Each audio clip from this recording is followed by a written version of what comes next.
Marks Freedom Day, the Umkhonto Wesizwe Party is hosting its Solomon Mahlangu Memorial Lecture. That's happening in Mamelodi this morning. It's said to be delivered by MK Party leader Jacob Zuma. Katleho Sekhotho is in Mamelodi with more details. Then, Katleho, what can we expect perhaps from today's event there, considering as well the ruptures that have happened between President Jacob Zuma and the ANC of late, plus the GNU and its own issues as well of late? Arabile, certainly. Good morning. And right now we are at the Solomon Mahlangu Square in Pretoria, where it's all hands on deck. Members are putting out the chairs and getting ready for the memorial lecture, which will start at about midday. Now, the significance of it being on the Solomon Mahlangu, the young activist who was part of the Umkhonto Wesizwe military wing, training in Angola and Mozambique, and then returning to South Africa in 1977 and being charged under the Terrorism Act. He was executed in that year in 1979, and his legacy really became one of a martyr, a young person who died at the age of 23 because he stood up against apartheid.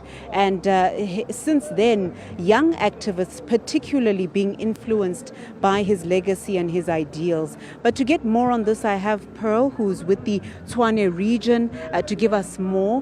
Pearl, thank you for your time. Now, from a youth perspective and the influence that Solomon Mahlangu had and his legacy that continues, as a member of the MK Party, what do you say about his legacy, and how does it influence you now as you move within the party? Well, the reason we're here is because of that influence he had in our country when he said that my blood will nourish the trees that will bear fruit. And unfortunately, as the youth of this new democracy, we have not been fully liberated, and which is an unfortunate part that our young activists and fallen heroes have died for so much that we are still here. You know, we don't have land, we are still financially slaved. So we, as the young people from the MKP, that's why we have joined, and we're advocating that this is the organization of young people, and they should join the movement to continue the struggles and the fights that our fallen heroes could not necessarily make it to fight through. Hence, we are here to take over and to continue the struggle, the fight for the land, emancipation of our land, and the financial freedom and economic as well as the transformation of the country. So we are excited and enthusiastic as the MKP youth people that we will fight a winning battle, because we don't fight losing battles. So we are ready. We will continue where our commander Solomon Mahlangu have left from, and we will continue that fight. Thank you. And I mean, Pearl, talking about financial freedom and linking it to leadership qualities that exist right now, if we look at the political landscape in South Africa, the government of national unity trying to work together, the MK speaking quite outwardly, for example, against the VAT hike. What do you think, especially heading towards the local government elections next year, the kind of leadership that's needed in the country?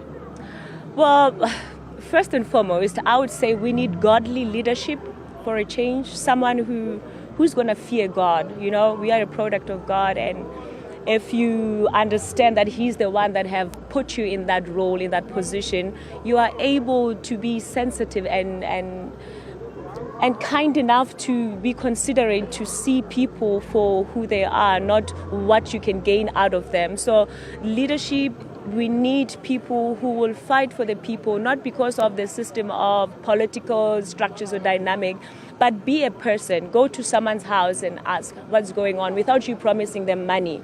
Because when you now start to give them ultimatum, you don't give them an opportunity to be freely express themselves. And in leadership, I don't think also we are being given enough tools or platforms for financial literacy. where we see that the lack of financial independence lacks from the foundation phases and secondary phases of our educational system. So if we can also prioritize that for you to be financially independent, we can groom and build the capacity to train people how to be entrepreneurs. We don't all have to be doctors and scientists, but lead us into a way that it will be practical and it will be viable for everybody to benefit from it. We'll leave it there, Pearl. Thank you so much for your time. So, Arabile, you've certainly heard it there from more the youth voice coming out of the MK party. Certainly looking forward to that keynote address by the former President Jacob Zuma a bit later today, and highlighting there that young people certainly have a voice and it matters, and being inspired by the late Solomon Mahlangu.